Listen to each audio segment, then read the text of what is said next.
The ground beneath your feet jolts. Not a tremor, not an earthquake. The planet stops. The rotation of the Earth ends in a single, silent fraction of a second. You are thrown forward at nearly 1,000 miles per hour. Gravity loses its grip on everything not anchored to the bedrock. Buildings do not collapse. They disintegrate. The structures shear off their foundations, steel snapping like brittle glass as they continue their forward momentum into empty air. Forests are flattened in an instant. Trees ripped from the soil by the sheer force of the sudden arrest. The atmosphere does not stop. It keeps moving.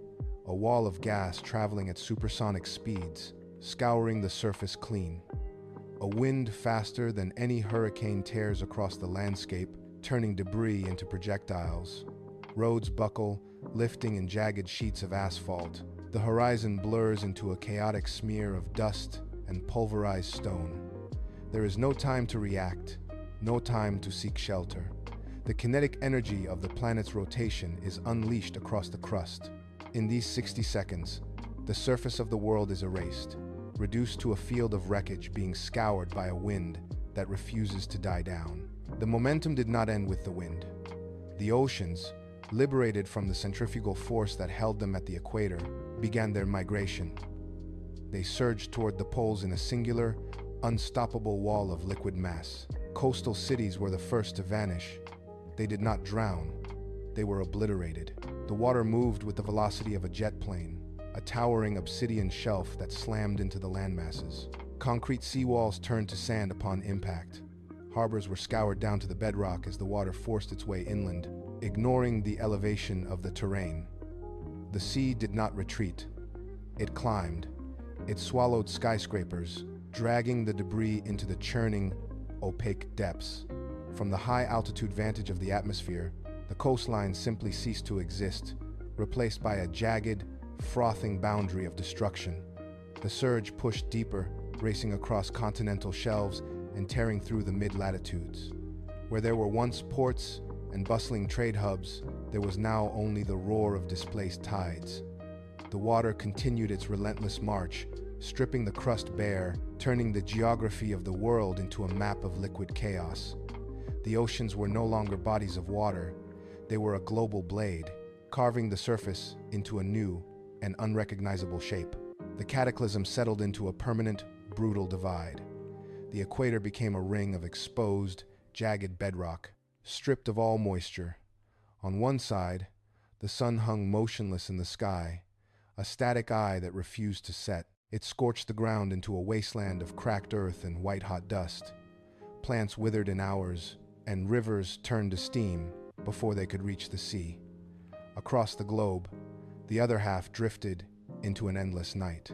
6 months of darkness descended, and temperatures plummeted well below freezing. The sky stayed black, a frozen void that deepened with every passing day. Yet the true decay was invisible. Without the rotation of the iron core, the magnetic field began to collapse. The protective shield that had sustained life for eons vanished. Radiation from space flooded the surface, a silent, lethal rain hitting the ground directly. The air became a poison, and the land grew hostile to anything that breathed. The world was no longer a place of geography, but a laboratory of extinction. Life was forced to retreat, leaving the surface to the sun, the ice, and the searing light of the stars. The planet had become a tomb, and the clock was already ticking for what remained hidden below. The survivor moved through the thin, gray ribbon of the twilight zone. It was the only place left where the air did not burn or freeze instantly. Every step was a calculation. To the left, the sun-scorched wastes shimmered with lethal heat. To the right, the horizon was a wall of encroaching frost. The ground vibrated underfoot, a constant reminder of the planet's frozen state. The wind was the primary enemy here, a high-pitched, supersonic scream that tore at the landscape. It carried debris that moved like shrapnel, forcing the survivor to keep low and hug the jagged shadows of ruined structures. Suddenly, the wind pitch shifted, rising to a deafening roar that threatened to lift them off their feet. The survival window was closing. They pushed forward, lungs burning, scanning the terrain for the marker. The path ahead was blocked by a collapsed overpass, requiring a scramble over twisted steel and shattered concrete. A flash of light caught the eye, a metal hatch partially buried in the permafrost. The survivor lunged toward it, ignoring the spray of ice and grit that lashed their skin. The bunker stood ahead, a silent, solitary anchor in a world of violent motion. They reached for the locking mechanism, fingers numb, as the atmosphere roared in protest behind them. The heavy steel slab slammed into place.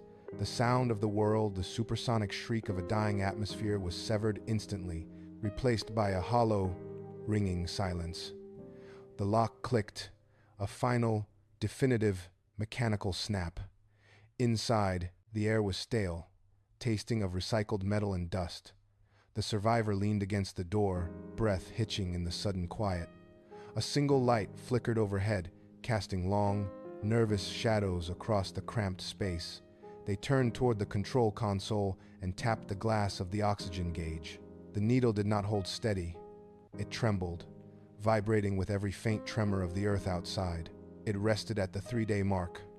Just 72 hours of life remained in this tomb. There was no more running, no more scavenging, no more fighting the horizon. The survivor slid down the wall, legs giving way, and sat on the cold floor. Outside, the planet continued its brutal, static existence, unaware of the life flickering out within the permafrost. The silence was not peaceful. It was absolute. It was the sound of a countdown reaching its final, quiet digits. The survivor closed their eyes, listening to the slow, steady rhythm of their own heart, waiting for the air to thin.